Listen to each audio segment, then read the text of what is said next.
Hey, good people. Welcome to Melanated Vibrations, a new show that celebrates the diversity and richness of Black culture.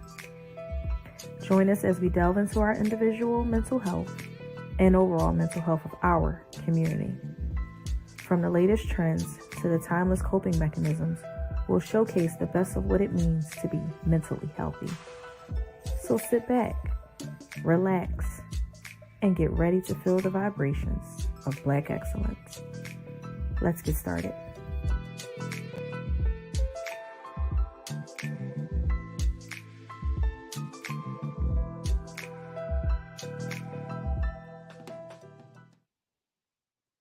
Hey, good people. Happy Monday. Happy Barack Obama Day, or President's Day as they call it, right? It is Monday evening. It is February the 20th. I thank everyone for joining me this evening. As we always do, we are going to start with a grounding technique. So for those of you that had to work, and you're trying to come down off your day, we are going to make sure that we ground ourselves so we're not just physically present, but that we're also mentally and emotionally present here. So let's get started. So the grounding technique that we are going to do today, it is called the 3-3-3 rule. And so the way we will get started, as always, is we are going to plant our feet. If you are sitting down, if you can do so safely. If you're driving, please don't try to do it. But if you are able to do it while you're sitting down, we are going to start with our feet. You can kind of just relax your hands, palms up or face down, whatever is more comfortable to you. And so we are going to start with our feet. We are going to wiggle our toes, feel our toes. We're going to move our legs, move your calf muscles around. We're going to then take our hands and we're going to rub our thighs, rub our legs. Just kind of get the feeling of, whatever you're wearing, and kind of just move. And then we're going to move our way up. Going to stretch ourselves, do some shoulder rubs, get all those little kinks out. We're going to wiggle our hands, and then we're going to get started. So the 3-3-3 rule, it goes simply like this. While you're sitting down, you're going to name 3 things you can see. So right now, as you are sitting, I want you to look around the space that you are in, and I want you to name 3 things that you can see. So my 3 things would be my dining room table as I am sitting in my dining room. I have a closet with a mirror so I can see my mirror. And I can also look into my living room and I can see my love seat. So those are 3 things that I can see. Now I want you to then identify 3 sounds you can hear. I want you to truly listen with your ears, 3 things that you can hear. Not the immediate things like my voice, but think about the things you can hear on the outside. So one of the things that I can hear is a dog barking in my backyard. The dog's always barking, but I can hear a dog barking. I can hear my washing machine going as I am washing clothes. I can hear my son's TV. He's watching YouTube. So those are my 3 things that I can hear. The last thing you're going to do, as you either move or touch, you're going to move or touch 3 things. So I want you to get up out your seat if you can, or if you can sit down and still touch those things, but I want you to either move 3 body parts or I want you to touch 3 things. So I am going to move my fingers. I'm going to wiggle my toes. You guys can't see that, but I'm wiggling my toes. And then I'm going to swing my legs. So those are my 3 things. This exercise is simply, again, for you to be present in the here and now, not thinking about how your day went, how the weekend was, whether it was something bad that happened, you had a meeting, whatever it was. We're not focused on any of those things today. We are just simply here in the moment and we are present. And so now that we've gotten our grounding technique out the way, as always, let's set our intention. So I am bringing into this space relaxation as I was off today. So I had a chance to kind of relax. I got some housework done, but I still was able to relax. So I am bringing into this space relaxation. If everyone could drop in the comments what they are bringing into this space, I would love to know who's with me this evening and what you guys are bringing into this space.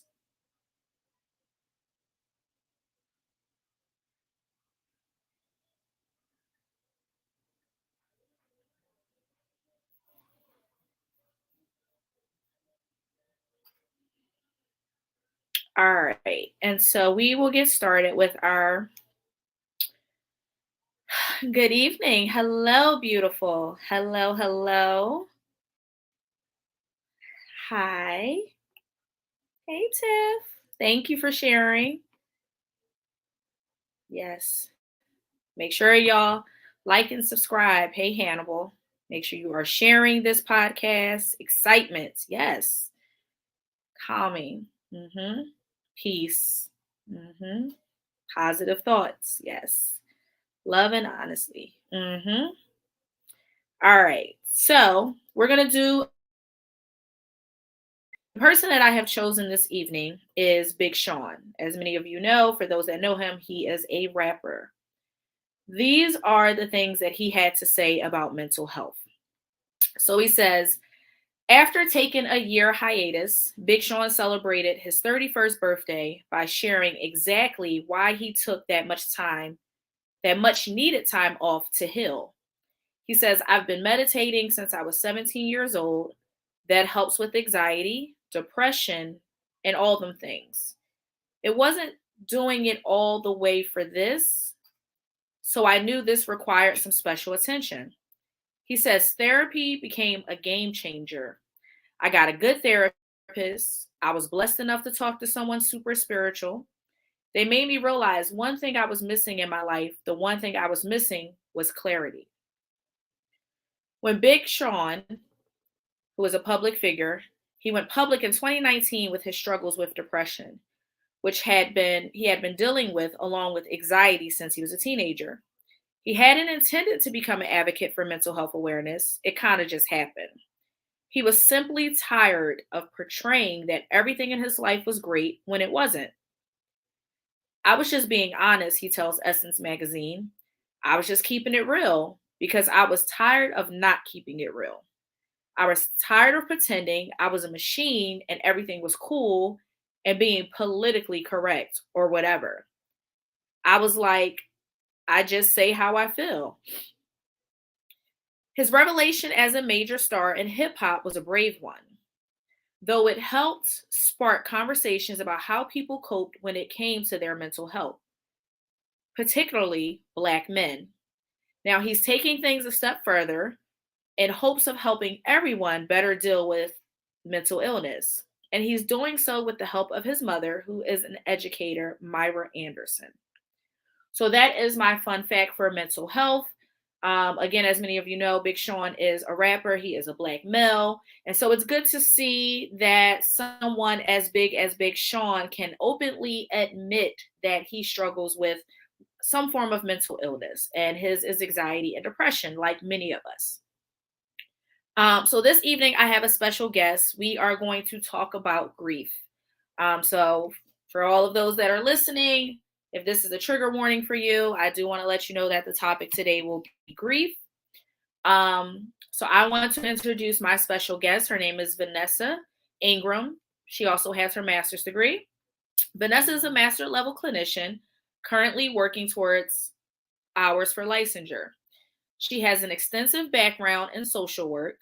After over a decade in the social work field, Vanessa made the shift to therapy as a result in seeing families having their immediate needs met, but still experiencing immense suffering because of their lack of internal resources. Vanessa believes in a holistic approach with the driving concept that we are all capable of healing and offering that of others. I want to bring my special guest in, Vanessa. Hey, Vanessa. Hey, girl. How are you? I'm doing well, thank you. How are you? I am well. It's been a day. Yeah, It has been a day. I heard you say you So yes. So I brought you on, of course, so we could talk about grief, something that, we both have experienced. And kind of just to educate the people on, like, what is it different, the 7 types of grief, the 5 stages of grief, and just kind of knowing the difference, and of course, like, just having a transparent moment for those that are listening. sure. Yeah. And so we'll get started. So what is grief? Grief is a deep sorrow, especially that is caused by someone's death. So a lot of times when we talk about grief or we think about grief, we automatically think like, oh, someone has died. While that is like the top reason why people grieve, it's not the only reason why people grieve. Some people can grieve the loss of a marriage, like a divorce, or a child going off to college, a friendship ending. Those Yeah. are all things that people can grieve. So I think that's important for people to know that when someone says they're grieving or they're suffering from grief, that we just kind of clarify like what's happening for you. Most of the time it is death, but it's not always death. And so before I get into all of that, I want you to kind of just share your experience. You're in the field, you've done social work, you're a therapist, you're working towards your hours as I am. Kind of Yeah. just share your experience kind of surrounding the topic of grief. Yeah, I mean, I wanted to add like a couple of things to that. Immediately when I think of grief, like the term loss just kind of wells up, just loss, period. We automatically associate grief with death, but it's loss, it's separation, it's all those things. And grief is so broad. It's so broad. It's nonlinear. It doesn't go in any particular order, and it's subjective. So we all experience our grief very differently. Um, I've had my, of course, own very close experiences, like many of us, with grief. My work experiences with grief have mostly been experiencing it through others, more so in the field. And again, that's been broad. It's been loss of a loved one, but it can also be separation, changing, shifting. Those things can create grief as well. So my experiences in work are more so comforting others during those times, shifts, changes, and experiencing their own loss.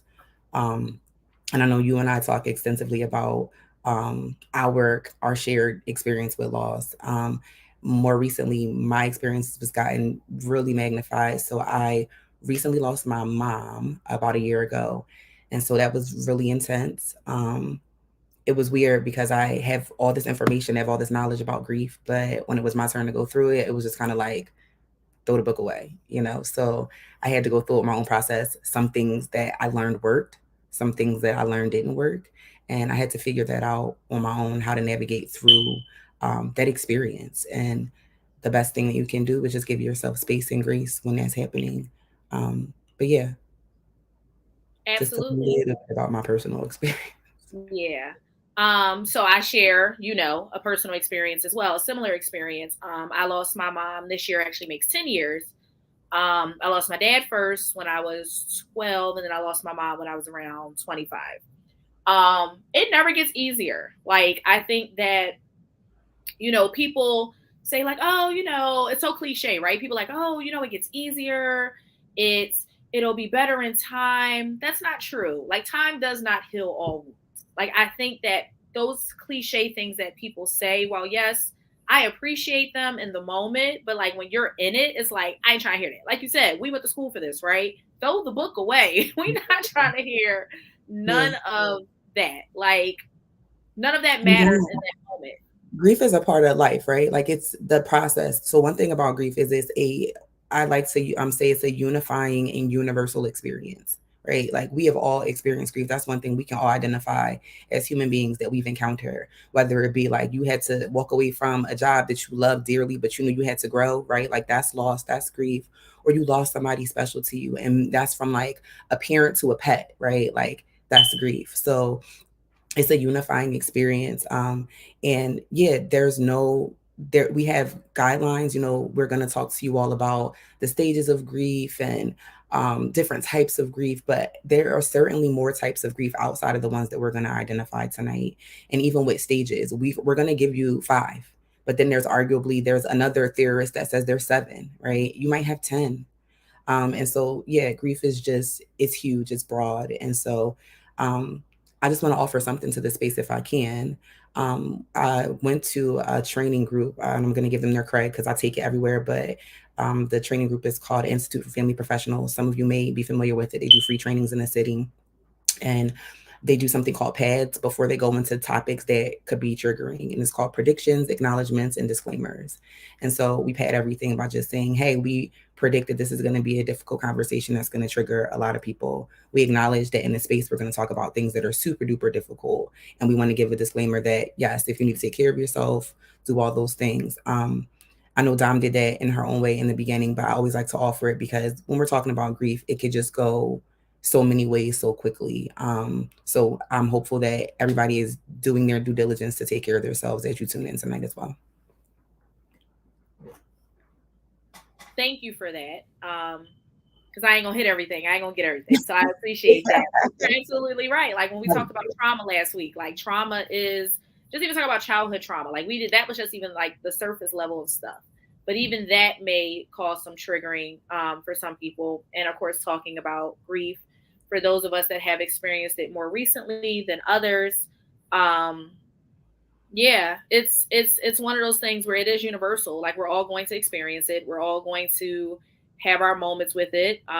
Death is just one of those things where it's going to happen. A loss of employment, a job. Like we talked about this earlier. I walked away from a job of 9 years because I couldn't grow. And while, this job seems to be so much better, it was bittersweet because it was like, this is a place I thought I was going to be at long term. So someone I consider lost his mother some years ago, and it's been difficult in a positive way ever since. How do I help him cope better? It's not really a matter of you helping him cope better. He probably should go see a grief therapist. But just as a friend, be a listening ear when he wants to talk, not always trying to feel like you need to solve his problem or his issue. Creating a safe space so that person feels comfortable enough to tell you like, hey, today's a bad day, or I'm angry, or I feel helpless, or whatever that person's emotion is. Just being there and being available, providing that support, but definitely encouraging them to go talk to someone, someone that is a professional. That's just my opinion. Vanessa, you can add on to that. Sure. It is possible. I know you asked at the back end, is that possible? It's totally possible.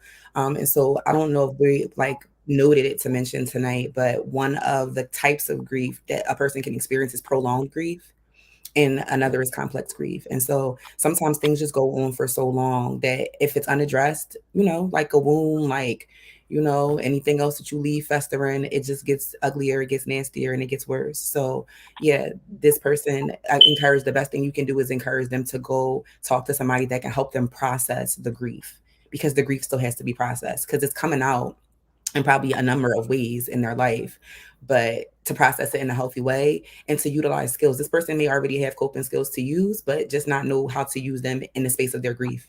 So yeah, encourage them to get the support that they need so that they can process their grief. And like Dom said, space, leave space, create space. That's how you end up being a conduit for healing, just being able to offer someone space to do what they need to do. I want to go to some of the comments I know I saw Big Exclusive posted something. If anyone else has posted comments, right. So Big Exclusive had just lost his mom recently. So it's been like 2.5 months. It's not easy losing a parent, but right, personal experiences make it easier to relate to and to absorb the information. Absolutely. Having people share moments of transparency definitely does help. I was at that same space, Big Exclusive. And again, like I said, a lot of people will say stuff like, oh, it'll get easier, it'll get better. And it's difficult. It's definitely a process. It's not going to happen overnight. It's not going to be something you're going to just wake up and be like, okay, I feel better. Like now you are literally trying to adjust your life to living without this person. I know for a really, really long time, like I didn't even acknowledge that my mom wasn't here. So I was in denial. Like when we talk about, the stages of grief, denial was one of those things. I swear it was like for the first 3 years, I would like walk in the house and we have this thing where we say, hey, just to kind of let everybody know who's in the house. And I swear for like the first 3 years, I was like, she gonna respond back. Like she just was on a vacation or something. Like this is the longest vacation I've ever seen. And so for a really long time, like that was just that I didn't want to accept like, okay, this is real. Like I know it happened, but it's just all a bad dream. And it took me some years. And like I said, we are now going on October of this year will make 10 years since my mom has been gone. and it still just feels like yesterday. Mhm. I've become a mother. I've graduated. I have a business. Like, I have so much stuff going on. And I'm like, even when I took my licensure exam, like the first time I took it, I ain't passed, but I took it. Even that moment, like it was, I think I remember being at work. This is when I worked at PHA. And I remember like registering for it and then getting approved to be able to take it. And I was like, and I just burst out in tears. Like, my coworker had to like console me because I'm like, I would have called my mom and told her this. Like, that is my person. Like, I would have called her like, Mom, they let me take it. Like, and not having that, it was a doozy. It definitely was a doozy. Absolutely. Everyone processes differently. No two people are going to process grief the same. But again, that is why it is important to create a space for those, and for ourselves, because trying to take on someone else's, I don't want to call it burdens, but grief and emotions, that can be a lot. And a lot of times people will use you as an emotional punching bag where they will dump all of what they are feeling on you, and you have to kind of figure out how you're going to handle that. Like, are you going to take it in, or are you going to, hey, listen, while I don't mind being there for you, this is a lot for me. And even just kind of even setting those boundaries. It's a lot. Mm-hmm. Yeah. It's a lot. So I do want to get into the 7 types of grief. As Vanessa said, types of grief. Hey, types of grief and stages of grief. I'm sure there's going to be more as the psychology field, the counseling field develops.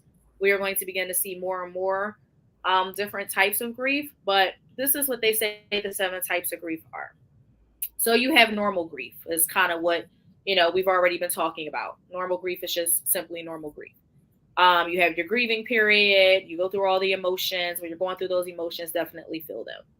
You have what's called anticipatory grief.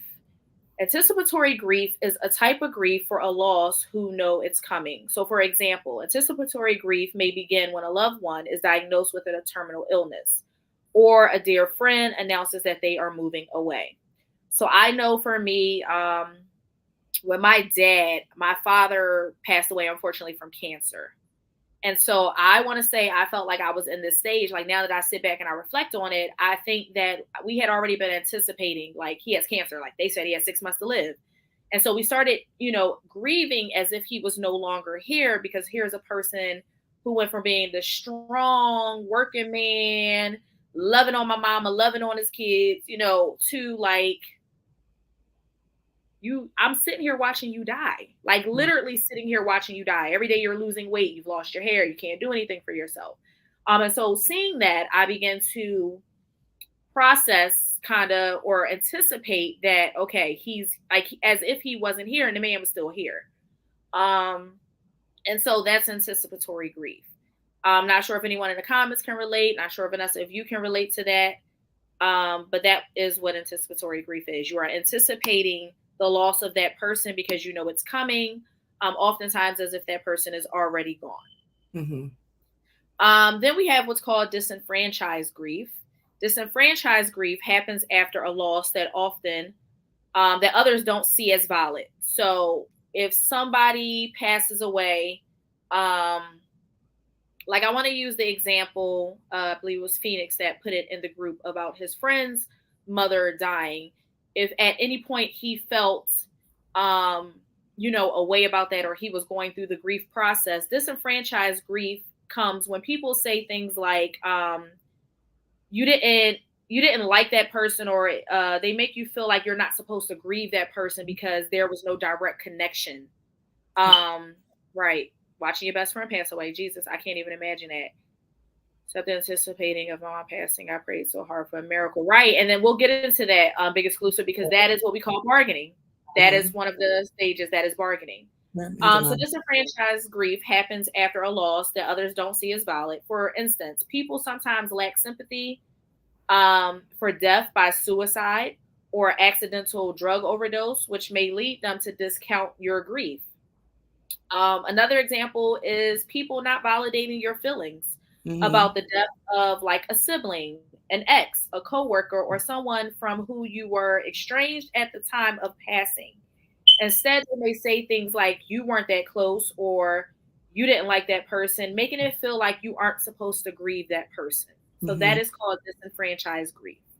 John wanted to add too, loss of a pet too, disenfranchised. Loss of a pet. Like, oh, it's just a dog, it's just a cat, it's a fish, it's a turtle. Oh, you could get another one. Not realizing that for a lot of people, pets are your family. Like Right. pets are like your other child if you don't have a kid or whatever. So that definitely a great example of disenfranchised grief. Losing a pet. Some people lose their whole mind. Like I remember watching this video of this lady, she had to put down her dog. And I was on there crying like I knew the damn dog. And the lady, I'm like, oh my God, this is what happened when they put him down. Like the video made me so sad. But I'm sure if I like said something to somebody, they'd probably be like, girl, did you know the people? No, but it just was sad to me. Chronic grief. Chronic grief is when a person experiences intense reactions that don't get better over time. The distress may even intensify rather than lessen. A person with chronic grief should seek help from a professional grief counselor. So, you know, when you think about like chronic pain versus like regular pain, regular pain is just like, yeah, kind of here and there. Chronic pain is something that is very intense. It happens more frequently, like it will leave you bedbound. Just think about that when you're thinking about chronic grief. Chronic grief lasts, the experience will last longer and it doesn't feel like it's getting better over time. And again, it may cause you distress instead of those emotions being lessened. And then we have what's called abbreviated grief. Got here late, even a deep end with the subject matter. No worries, no worries. We definitely can catch you up. Have people assuming why you should be in your grief. I decided it was easy. Absolutely. And then that's another thing, especially within our community, right? We've been talking about this a lot of like just being able to create a safe space for each other and reasons why people don't talk to us and reasons why people don't say, why we don't share with each other or we don't open up the way that we should is because people really will discount or disenfranchise like, oh, you still feel some type of way about that? Like, child, it's been like 6 months. It's been a year. So like, okay, it's okay for me to still feel right. Just let go. Like it's okay. Like let go and let God. It's not that easy.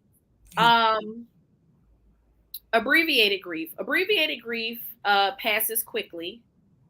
This could be because of a person has found a distraction, such as remarrying soon after the death of a spouse, or because they process their loss through anticipatory grief before someone's death.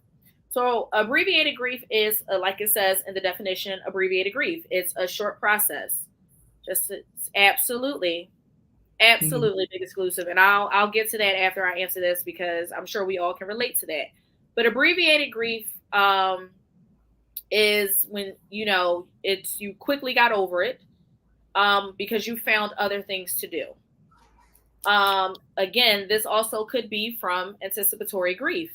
This could be because you had already started to grieve the loss of that person because you knew it was coming. So the grieving process for you is really quick. To Big Exclusive's point, that is, you know, Big Exclusive, we talked about that. And I say that to a lot of people. The phone call is going to stop. The text messages are going to stop. The coming past the house are going to stop. Just checking in, see how those things are going to, once that person is in the ground, everyone else goes on with their life as if nothing has happened. And we're sitting here like, damn, so y'all forgot about me? Like y'all just. But you know what, John, I'm sorry, I didn't mean to cut you off. I'll argue that like sometimes part of what that is too is some of the other people's grief process, right? Like, and they're like, when my mom passed, I said to my sister, like, don't be having all these people over here grieving all over me. Like, they can't grieve all over me because I have to grieve.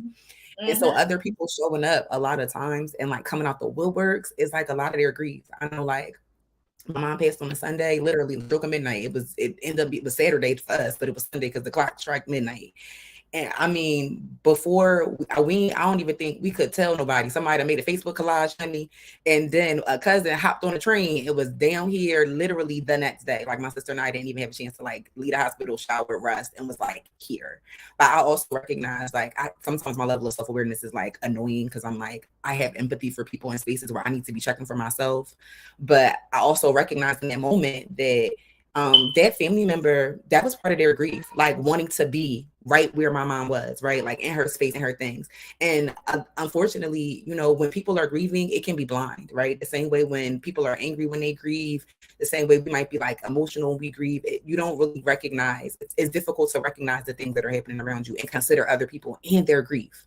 Ideally, what we would hope is that, like, yes, whoever is like the closest to the bereaved, especially their children, there would be space for them. You know, people would know to leave space for them.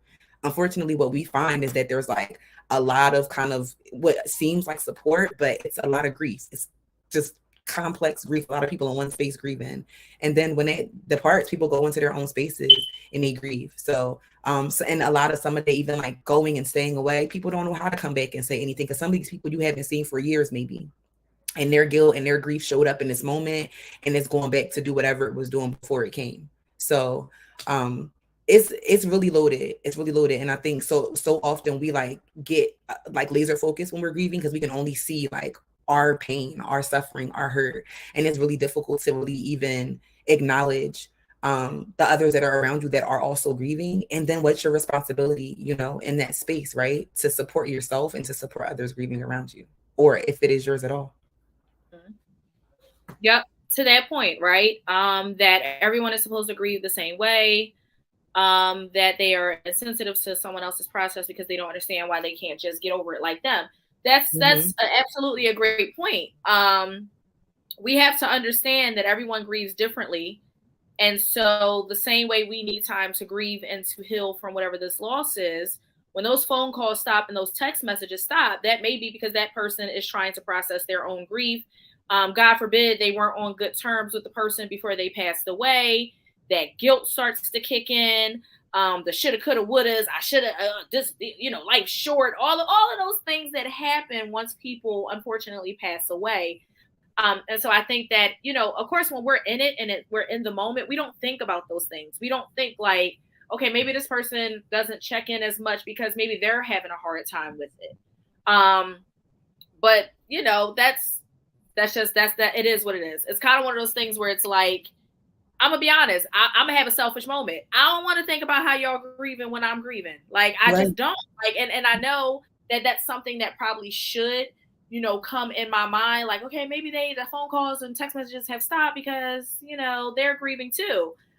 So, you know, for some people we give a pass to, but then there are those other people. It's like, all right, well, funeral's over. Going to get on with my life, like because they're not in it. I'm grieving, but have no idea what I need. People constantly say, if you need anything, let me know. I have no idea what I need, bro. Yeah. That's valid. That's real. That's valid. Absolutely. That's really and that's a comment, you know, that's a nicety. People say, like, let me know if you need anything. A way that I started to shift my posture is I don't ask that question if it's a person I know well. And if I know you well enough to ask you if you need anything, I try to meet a need. Whether it's like, I literally order you food. I don't care if it's like you, my coworker, and like I'm gonna make sure you ain't got to worry about lunch that day. So my new posture has been trying to take that stance with people when they're grieving, because I remember being in a space where people are like, let us know if you need anything. I'm like, I need fucking everything and nothing, right? Like I need everything all at once. I need nothing, right? Like I need everybody to go away, but I also need like somebody to call the church and somebody go in and get the flowers. Like I needed everything, but I needed nothing. So, and it's hard to be able to dictate that and tell people, listen, this is where you go for this. And this is like to delegate what your needs are when you're in that space. So, yeah, I mean, and it's okay to let people know, like, I don't know what I need right now. Right.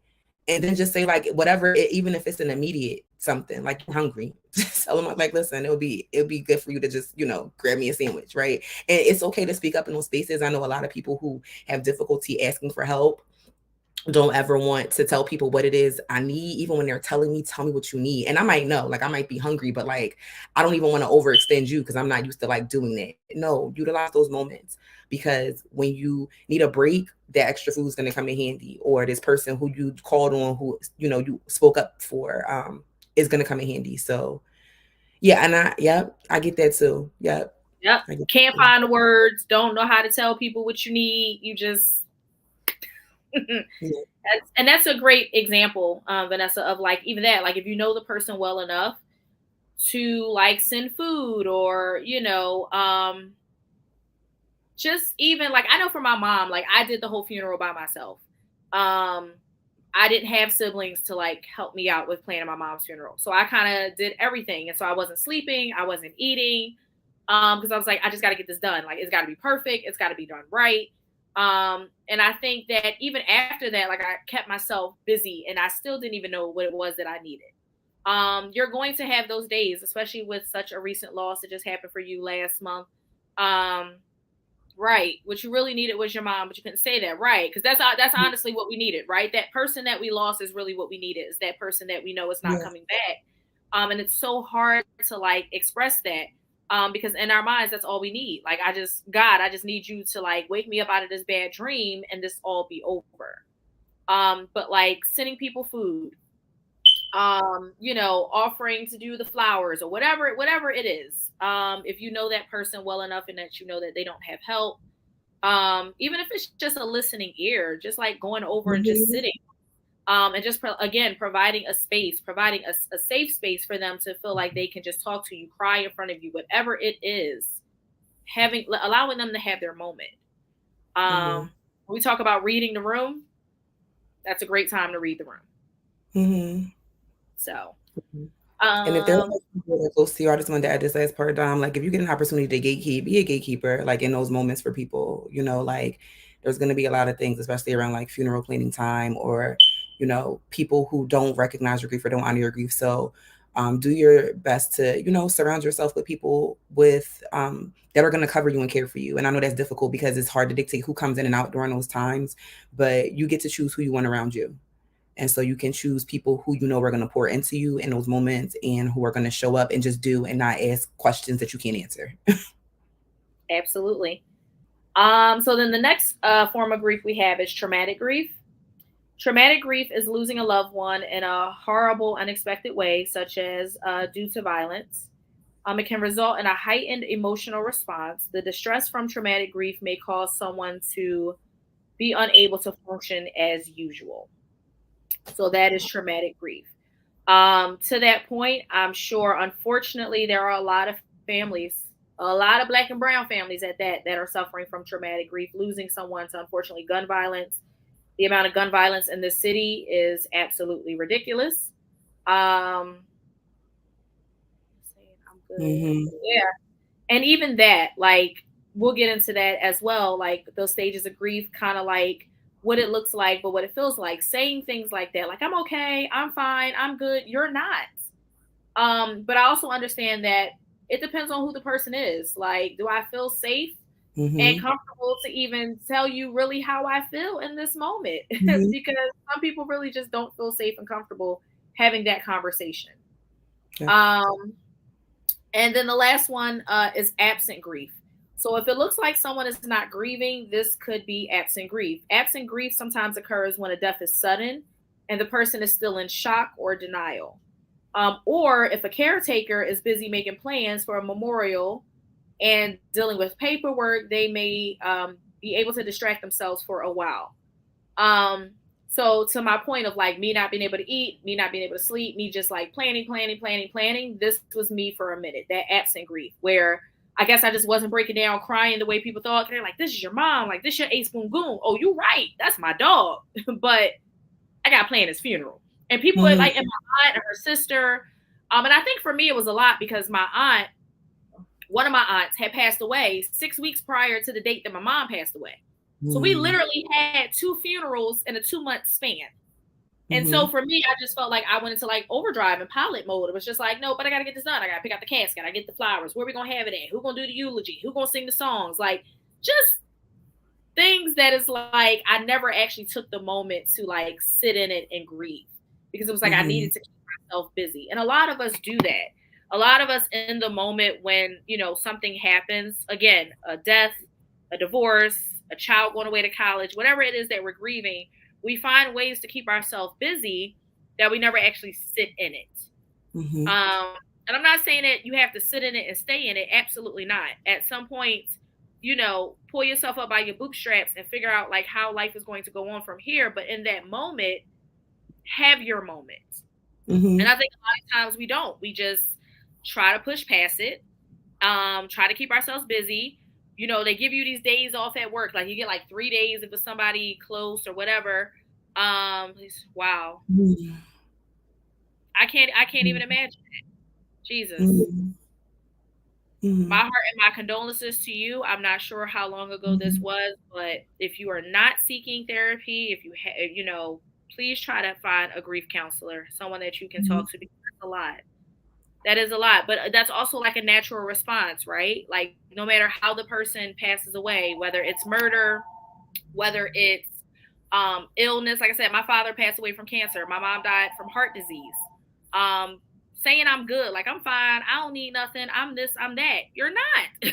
You're not. Mm-hmm. You're not okay. Because I think a part of us tries to rationalize, like, oh, it was just that person's time, and that's horrific. That is Mm-hmm. absolutely horrific. I can't even imagine saying I'm good after knowing that that is how a loved one has passed away. So Mm-hmm. if you're not seeking therapy, please try to reach out to some form of a grief counselor, so that you can process those emotions, so that your response is, again, I'm not okay. Today's a bad day. I'm feeling frustrated. I'm angry, whatever that emotion is.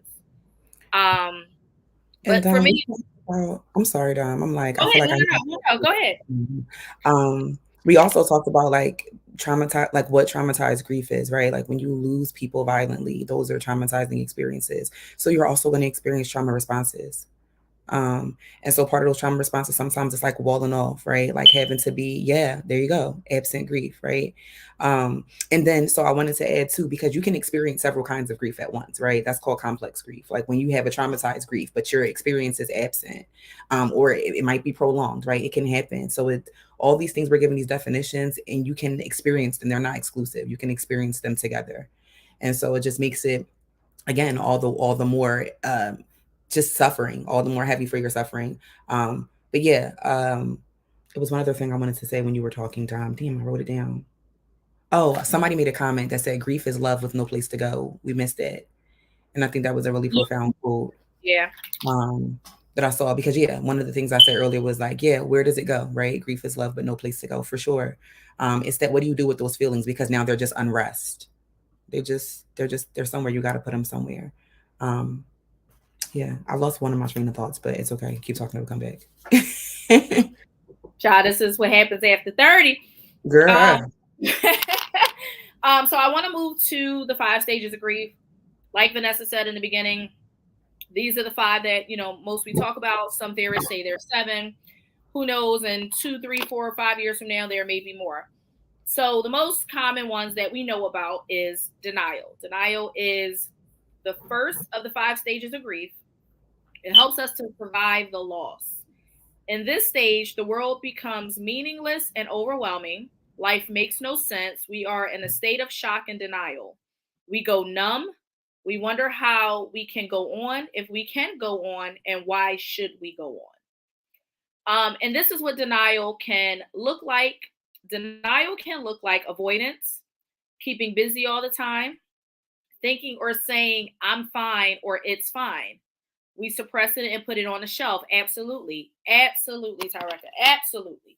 Suppress it and put it on the shelf. Well, we just put it there like it's a souvenir. Sneaks up on you when you least expect it. And then you have those overwhelming emotions where you may just burst out in tears in the middle of the supermarket, or you're tossing and turning, you can't sleep. People wouldn't understand what a person goes through when losing a parent. It changes you forever. You just go through life just in the wind. You just live day by day. You really don't want to be here, but put it on and act like you do. That's the best way I can explain it. Absolutely. And I think that was well said. Losing a parent is hard. Losing anyone is hard, but especially losing a parent. Um, it's no love like a parent's love. Um, Even if you didn't have like the best upbringing or the best childhood, this is why forgiveness is important, because when someone passes away, which you do not want to happen, is that you begin to have all of these regrets, these woulda, shoulda, couldas, of the things that you weren't able to say, things that you were not able to get off your chest, good, bad, or indifferent. But losing a parent absolutely is a very, very, very tough thing. Um, it's not easy. It's definitely not easy. Like the person that brought you in this world. And I think losing a parent, honestly, to me, puts in perspective, like that we're all going to die. Like, I think, like, for me, losing both of my parents, I was like, my parents are superheroes. They're going to be here forever. And to think that, like, once I lost them, like, that's not true. Like, you're not going to be here forever. And I think it just puts in perspective, and then reality sets in. Like, you are going to get older one day and die too. Like, if you have kids, like, your kids are going to lose you. You are going to be what happened to your parents. And so losing a parent definitely puts things in perspective. But again, this is where forgiveness comes in, making sure that we say all of the things that we never got a chance to say. Making sure, yes, makes you realize your own mortality. Absolutely. Because you think that, again, your parents are superheroes. Like, they never supposed to die. They never supposed to go nowhere. And so losing them, it really does put things in perspective for you, that it really is short. Like, I know it's so cliche and we say it, but life really is short.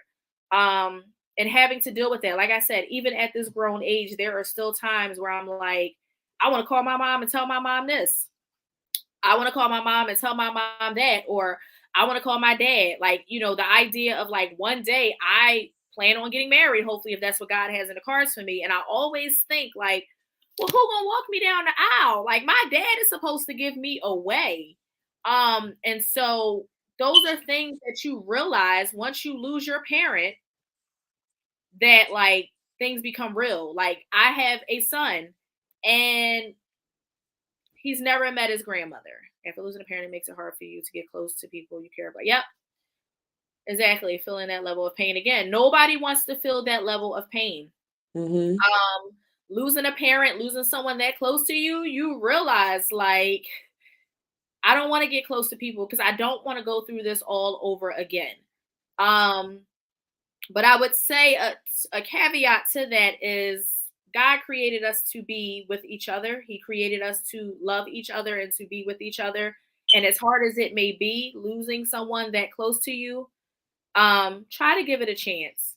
Like, we're going to experience pain. Unfortunately, it's just a part of life. But again, it's what you do with those people while they're here. Don't allow to have regrets. Say what you need to say while they are still here. Mm-hmm. Relationship 15 plus years because the traumas were coupled with knowing I'll hurt when they're gone. Yeah. It's a lot. It's hard to have that conversation, right? Especially if the relationship wasn't the best.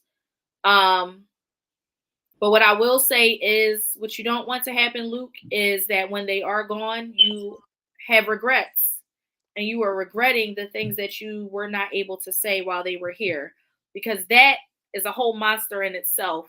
That guilt, that pain, that hurt that you will hold on to, not being able to say what it is that you needed to say, it's gonna hurt, because once they gone, they gone. Mm-hmm. You can go to the grave site, you can write a letter to them. A lot of my clients, I have a young client who lost a parent about a year ago, and we did a memorial for the parent that they lost. And I had them write a letter. At some point, I'll have them write, a goodbye letter. And I gave the mom some ideas of kind of like what to do for that child. But you don't want to hold on to that, because literally God is just plucking people on off this earth. Like, people, every time we look up, somebody is dying. The guy from Law and Order just passed away. I know he was 78, but my feelings was hurt. I ain't gonna lie to you. I love Law and Order. I felt like I knew that man. Like, he was my uncle. That's Munch. The white guy, tall white guy. He was Ice-T's partner. I remember Munch. Yes, I felt like that Uncle Munch guy. Like, I was really like, Jesus. I know he was 78, but I love Law and Order. But just stuff like that, right? We just never know how much time we have left. Again, losing a parent, losing someone that is a parent-like person that has raised you, really makes you realize, again, like Jillian said in the comments, that, it really makes you realize your own mortality, and that life is short. So Luke, I would say that if you need some guidance on that too, if you're not seeing a therapist, I know now they have like a bunch of like virtual therapists, like you can just go online and find one. Definitely try to work through that with a professional, so that you can deal with the anticipatory grief, but also all that hurt and trauma that you're holding on to, that you begin to let that go so you can forgive them. Because again, once they're gone, they're gone.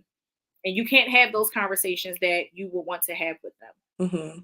Mm-hmm. Expressing a different kind of grief at that point. And then it's a different kind of grief. Now you have manifested something completely different on top of all the stuff that you are already dealing with. And so back to denial. So denial can look like avoidance, keeping busy all the time, thinking or saying I'm fine or it's fine, but it can feel like shock, numbness, or shutting down. The next stage you have is anger. Anger is a necessary stage of the healing process. Don't let nobody tell you you're not supposed to be angry when you are going through grief. Be willing to feel your anger, even though it may seem endless. The more you truly feel it, the more it will begin to dissipate and the more you will heal. There are many other emotions under anger, and we'll get to them in time. You'll get to them in time, but anger is the emotion we are most used to managing. There is nothing wrong with being angry when someone passes away, when you go through a divorce, when a child leaves to go off to college. Whatever you are grieving, you lose a pet, whatever it is, anger is not a bad thing. You want to make sure you are feeling that emotion. Anger can look like, when you are at this stage in grief, it can look like sarcasm. It can look like being aggressive or passive aggressive, or there could be an increased alcohol or drug use. What it can feel like is impatience, resentment, or feeling out of control. Mm-hmm. The next stage is bargaining. And this is to what Big Exclusive was talking about. Before a loss, it seems like you will do anything if only your loved one would be spared. You'll say things like, please God. You bargain and you say things like, I will never be angry at my wife again if you just let her live. After a loss, bargaining may take the form of a temporary truce.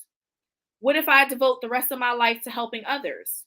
Then I can wake up and realize that this has all been a bad dream. We become lost in a maze of the if only or what if statements.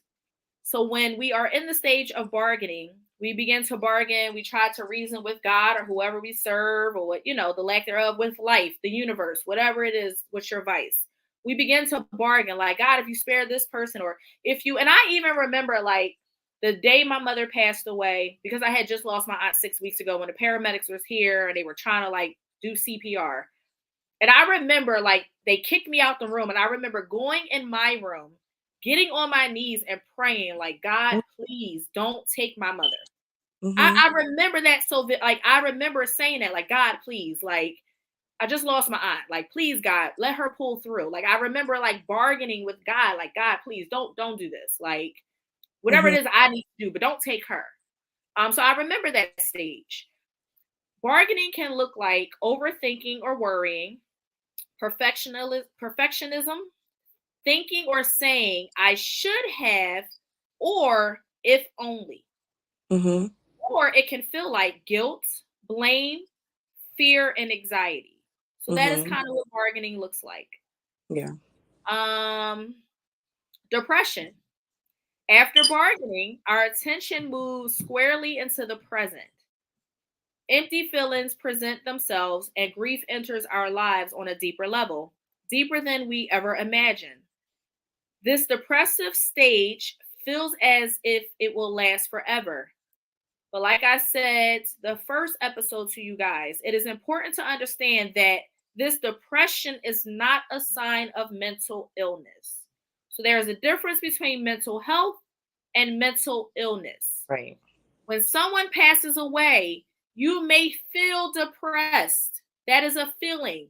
That does not mean you diagnose yourself or allow somebody else to diagnose you with a mental illness of depression. There are criteria. It has to occur for a period of time. It has to come with some other stuff. So please let me make that very clear. You are not supposed, but if you feel depressed at the loss of something, does not mean you have depression. Right. That is a typical response. That is a typical response for grief. Now, depression can look like sleep and appetite has changed, reduced social interactions, and reduced motivation. Again, That will occur while you are in the grieving, the stage of grief of depression. But it can feel like sadness, hopelessness, and being overwhelmed. The last stage, which is probably the more common stage, and it takes people a while to get here, and that's okay, is the acceptance stage. Acceptance is often confused with the notion of being all right or okay with what has happened. This is not the case. Most people don't ever feel okay or all right about the loss of a loved one. Mm-hmm. This stage is about accepting the reality that our loved one is physically gone and recognizing that this new reality is the permanent reality. We will never like this reality or make it okay, but eventually we accept it. We learn to live with it. It is the new norm with which we must learn to live. We must try to live now in a world where our loved one is missing. So again, we are not saying that it's all right and it's okay that this happened. No, that's not what we're saying. But the acceptance stage is simply to begin to live life, your new norm. Mm-hmm. Not being able to call my mom and tell her the good news. Not be able to, when I found out I was pregnant, like, who else better than to call my mom? Mom, you got a grandchild. Like, I remember having these conversations, and she would ask me, like, when you gonna give me a grandbaby? Never. Right. And it's crazy how God works, because my mom passed away in October of 2013. I found out I was pregnant in January or February of 14. So it's amazing how God took something away from me and then gave me something else to love. Sure. It was absolutely insane. And it's crazy because right before I went to find out what I was having, she came to me in a dream and told me what I was having. Mm-hmm. And the dream literally was all of like 10 seconds. And she looked like herself. Her hair was the way she wore it. And she said, "When is your due date?" And I said, "September 25th. She said, "It's a boy." That was the dream. Literally, that was it. That was the entire dream. 2 weeks later, on my birthday, I had an ultrasound appointment. I go, doing an ultrasound. The lady tells me, "You're having a boy." The tears that happened, like, I'm not a crier. Like, that's just not my thing. I'm not a crier. I'm a thug first. I'm not a crier, though. And I burst out in so many tears. And the lady was like, "Did you not want to have a boy?" I was like, "No, my mom just passed away a few months ago." She told me, like, it was insane. And it's just like, that is the moment that I knew I kind of just like had to start accepting it or kind of start my new norm. But again, like I told y'all, for like the first couple of years, I was like, child, she in the Bahamas somewhere. She just on an extended vacation until time continued to pass. And I was like, she's not coming home. Like, that's done. You buried her. Like, you saw it. Hate that this is reality. Absolutely. And that's hard for us to realize that. To the point that you just made, right? That when you have those moments, I don't know what everybody's practices or spiritual beliefs, but when you have those moments, lean into those, right? Like, those are part of coping.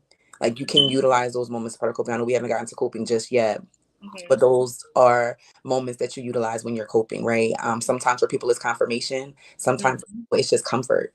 But lean into all those moments that you get when you have a dream or you have a feeling or the smell. Lean into those moments. Sometimes, depending on what the circumstances, things can be triggering. But if they're comforting moments, if they're warm moments, lean into those.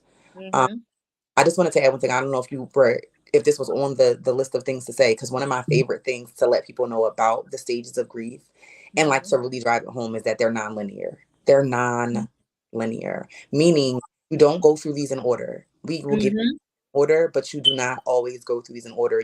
Your first step might be acceptance, and you might oscillate right on back to anger.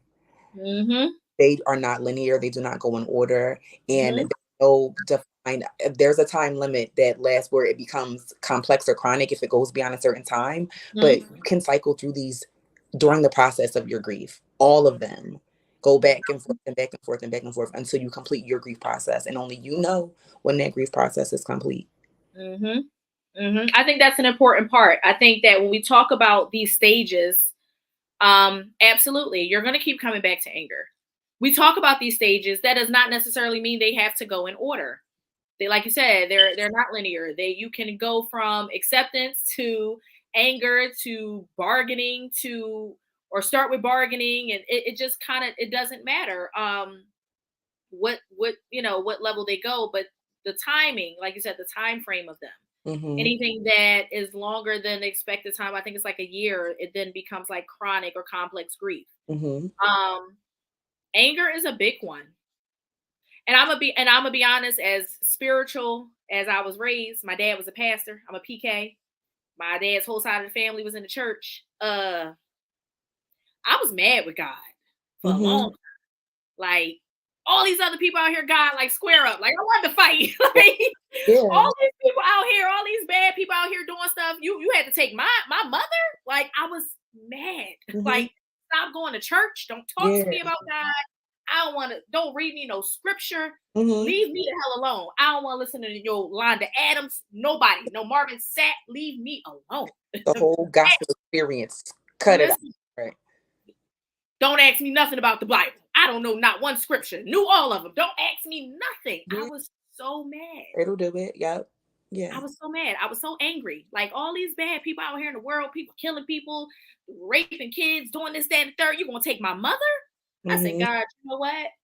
All right. First, you're gonna take my aunt. Then you're gonna take my mom 6 weeks later. Okay, God, you got a personal beef with me. Like, right. Right. All these people out here in the world. You gonna take mine? Like, what? Mad. I'm just saying, Yolanda Adams, I love her, but I'm just saying, I ain't want to hear her. Okay? She first to go, because she gonna bring the slow singing flower bringing. Okay, She first to go. Yeah, I lost my grandma last year, and I so lost. It took me months to realize I was depressed and even longer to get the mental state back to normal. Absolutely, it takes a while, especially with grandmoms. Like, they're grandmoms up there with parents to me. They hold a special place. And then to talk about the circumstance, like, surrounding the loss. Like, I know I was angry with my mom. You know, I was angry with my mom during her passing, because I was pregnant when my mom was declining. Yeah. So, like, there were things that, like, we were, like, you know, trying to force my mom to do to get well. You know, things that we in our own mind want. You know, cut them cigarettes out. Do this. Do that. You got to do. Forcing lifestyle changes, right? So I remember being sad, but being angry that, like, and I know when my connection lost, I know I missed some conversation, but when I came back on, y'all were talking about the what ifs, right? Like, those moments, like, those are the hard parts, right? Like, not being able to call your mom and tell her about all the future things, right? I was angry, like, you don't want to meet my kid, you don't want to see my kid, right? So my frustration was, be well, be here, be healthy, so that you can take care. And I'll be full transparent. My mom, towards the back end, she was also, like, prepared for her death. Like, she was like, she was done earthside. And it's so interesting, because I think we often, or so many times, don't respect other people's right to be done here. We don't. Especially not as their children. We don't respect it. I didn't respect it at all. You can imagine, this is my first baby. I'm walking around belly showing, and old girl balled up, ready to go. Like, she just like, I'm done. I'm tapped out. She said my kids could take care of themselves. Like, God, let me go ahead. And I'm like, absolutely not. Yeah. No. Not on my, got things to do. We got baby stuff to shop for at Target, sis. We got places to go. So right. Like, angry, with the person about that. So I know in my grief process, cycling back through that anger, and then, like, and it wasn't God. I'm grateful to God that in my experience of my mom, I got to be with her. Like, I got to be bedside with her and talk to her, and help be a part of that transition to the other side. So I didn't have really much alt with God. My alt was like, damn, like, mommy's not going to be able to see all these things. Like, I consider my mom young. She was 71. I still, the older the younger old people get to me. Yeah. So I'll be like, 80. I'll be like, 80 is still young. Yeah. Because I'm, on the other side now. But now I'm just kind of like, there's things that we want of the person too. So grief, can come, anger can oscillate from, of course, anger with the creator for this being your circumstance, but anger with the person too, right? Because whatever the circumstance surrounding the death was, I'm sure all of us have experiences with elders in our lives who don't take the best care of themselves, and we're pressing for them to do these things. But that's what it is. So that's just another side of anger, because it can be external, but it can also be with the grief, with the person that you're bereaving. First, last, I want to get to your comment. Even that, right? Being upset, like feeling guilty because you're mad at them for leaving. Like, how dare you be okay with dying? Like, I remember when my dad passed away, I was way younger than I was when my mom passed away. But my dad was giving us signs that he was ready. Like, I'm about to get on a body here. I'm about to go to glory. No, you not, sir. I need you. Like, I'm in I'm a preteen. But I remember him saying, it's time to go. It's time to move on. And he just kept saying that like hours before he passed away. And I knew in that moment, like, you're going to wake up tomorrow morning. He's not going to be here. Yeah. And so I sat by my dad and I told him, hey, me and mommy, we going to be okay. Because me and my mom, we clashed heads. Like, I was the baby. Move. Like, they try to spend time together. I'm sitting in the middle. Move out the way. Stuff like that. And so I in that moment, I felt like that's what he needed. I mean, it was just like, he just kept saying it. We like, why are you saying it? And so I sat by him and I said, Dad, listen, we're going to be all right. Me and mommy, we're going to get it together. We're going to be fine. And we did. And our relationship was great. You know, we're going to have your mom and daughter, you know, space and whatever. But I think that is what he needed to hear. And it's amazing that you say that, right? Because they be ready to go. They know when God is calling them to glory. Even with my mom, like, I was at work. I kept trying to leave early. They wouldn't let me leave. I honestly believe my mom held on long enough for me to get home. Sure. To say, not even my goodbyes, because I didn't know I was saying my goodbyes to her. But I felt like in my mind, she bargained with God. Like, let me just be able to see my baby one more time. Because she could have passed away while I was at work. Sure. Yeah. But she literally waited until I got home to do it.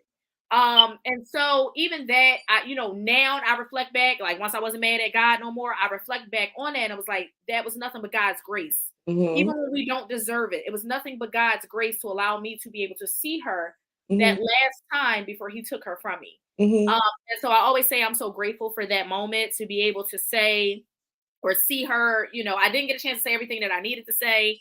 And that's why I said it's important to make sure that no matter what the relationship is, how long you haven't spoken to this person, that you say what you need to say, because they literally can be gone at the blink of an eye.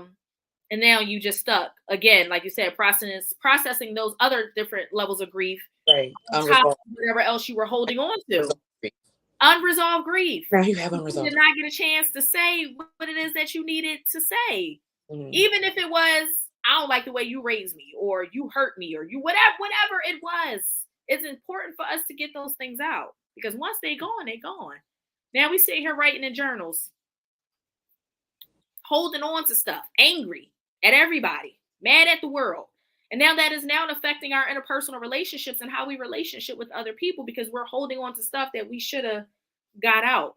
We ain't even mad at our spouse, our kid, our friend. We mad at the person that then passed away and they done did all type of crazy stuff, and you done left us and you ain't asked us, was it okay? And here we are holding on to stuff we shouldn't be holding on to. So that was that. I just want to really quickly say what acceptance can look like. So acceptance can look like engaging with reality as it is, being present in the moment, adapting, coping, and responding skillfully. What it can feel like is courageous, self-compassion, and wisdom.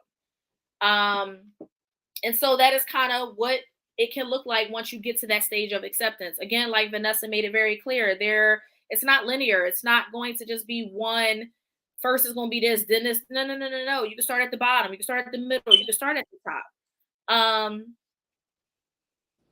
you just got to work through it. Death is hard. I wish I had more time on Sunday Lee and his, 17 years later. Right. And that, losing a child. Yeah. Losing a child has to be up there. It's the same as losing a parent. Like, this is something that somebody that you've birthed, you've poured into, you've loved. Life is hard and it never gets easier. But Vanessa, I want you to give the people some coping skills. Like, how can they cope during these moments of grief, or when they're feeling sad or overwhelmed by the loss of a person, a marriage, a child, a pet, someone leaving the household, or losing a friend? What advice would you give? First, pay attention to yourself. Pay attention to what it is that you need, because that's going to vary for different people. You know, some people, it might be a network. Some people, it might need to be solace. So pay attention to what your body is telling you to do, and lean into it in those moments. Don't fight the spaces that you're going to go into, because it's going to make it harder to get through. Grief is one of those things that you don't get around, you get through it. You have to go through it. So lean into the moments, things that you can do to commemorate your loved one or your person. And even in spaces where I know we spoke really heavily on like loss, grief in terms of like death, but even doing things like memorials and commemorating things. You can do those for kinds of losses like relational losses that aren't necessarily death, right? If you have like you left the job after like 30 years and you change lanes and you really, really love these people and you miss them, right? You can do things with them. You can set up part times and things like be intentional about creating something that can help you remember those times if that's something you want to do, if you want to remember it. Yeah. And get yourself into some grief counseling. You have to go to grief counseling. You have to go somewhere where you can process it. You can go through, you can get your grief normalized, because if you're around people who are not grieving or grieving differently from you, it can feel like you're crazy. But when you go into a space where you have somebody that's helping you work through the step by step, it makes it all the more easy to go through the process. And I wanted to add something about the grief process, because we talk about it as a process, but we never really talked about it ending. Um, I don't know if there is a completion to the grief process, right? Like you may always be in process because the grief doesn't go away, right? Like it just can subside, it can well up. So these things are about managing. You're not always going to be in places like bargaining, but yeah, anger might well up every now and again. Yeah, denial might well up every now and again. But you are never going to necessarily be complete in the process. So be gentle with yourself during the ebbs and flows as you go up and as you come down, and figure out what works best for you in terms of how to manage your grief. What works best for you. And yeah, I'm hearing a lot of people. I know there's a lot of people in the comments that talked about like the recent loss that they've experienced and feeling lost and not knowing where to go and what to do.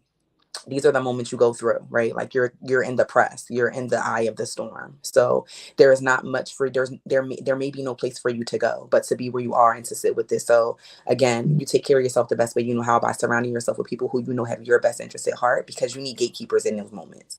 You need gatekeepers. I was around people who I knew if I couldn't speak up for myself, would speak up for me. People who literally would tell like an auntie, I don't mean no harm, ma'am, but I'm gonna need you to go on ahead because I needed a moment and I needed space. And so make sure those are the people that are around you. Call those people. And those are the people that when they ask, what can you do? Even if it's just like, listen, sit right here, because you know this is your mouthy friend. Sit right here. And you know your mouthy friend is going to gatekeep for you. So just honor yourself and what your need is. Be gentle with yourself in all the processes that are grief, because they're real and they can be intense at times. So yeah. Thank you, Vanessa. I don't feel like I need to add anything else to that. Thank you. That was an amazing way to bring it home. But I think those are really, really, really thank you, Big Exclusive. I think those are really great ways to kind of cope with it and to um, get through it. Like you said, you got to go through it. You can't go around it, can't go over top of it. You got to go through it. And so I want to thank you, because I know you are super busy, for Girl, taking the time out. Look, I thank you. I thank you. I thank you. I thank you for taking the time out and coming on the show today, sharing your expertise, um, giving our community what it is that we needed. I appreciate you so much. Please make sure you come back. I'm gonna have you again. You You invite me know, out. I just want to thank you. listen, I'm having a mental health and wellness event in May. Melanated Vibrations, big exclusive. We are doing a collab where we are doing a mental health and wellness in the month of May, because May is Mental Health Awareness Month.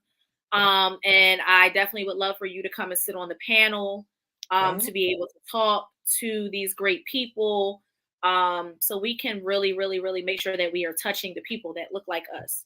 Because it's hard. Like, we are a rare commodity in this community of Black therapists. There is not enough of us.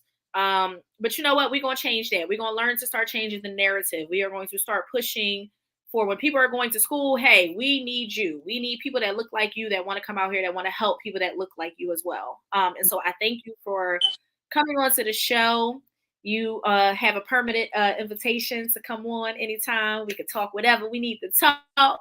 Yes, sis. But I thank you. I thank you. I thank you. I thank you. Do you have any last minute words you want to give to the people before we end? No, thank you for just allowing me the opportunity to come on and just share my experiences and just touch and agree. Thank you to the Big Exclusive because it's a wonderful platform. Yeah, and I hope to return. But this was a perfect example, even like the space that we held today, of what I mean when I say we all are capable of healing and offering that to others. And what you're doing here is offering space for people to heal. So I pray that that is what we continue to do for one another moving forward. Absolutely. Thank you, Vanessa. I'll see you soon, love. Bye. Thank you. Bye.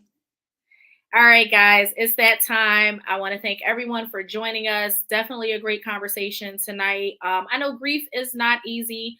Talking about trauma is not easy, mental illnesses and mental health. But when I tell you this show is going to allow us to dive in to create a safe space, that is my goal for you guys, is to create a safe space so that everyone feels comfortable to talk about whatever it is that we need to talk about. Next week, I will have my mentor on here, Leroy Ambrose. He is actually my supervisor who I am under getting my clinical hours. And I think it's important to have a Black male therapist up here to talk about all things mental health. So make sure you tune in next week at 7 p.m. with my mentor, Leroy Ambrose. He's been in the field for over 20 years. And we're going to dive into some stuff. Guys, I thank you so much. Enjoy the rest of your evening. I'll see you next week. Bye. Hey, good people. Welcome to Melanated Vibrations, a new show that celebrates the diversity and richness of Black culture. Join us as we delve into our individual mental health and overall mental health of our community. From the latest trends to the timeless coping mechanisms, we'll showcase the best of what it means to be mentally healthy. So sit back, relax, and get ready to feel the vibrations of Black excellence. Let's get started.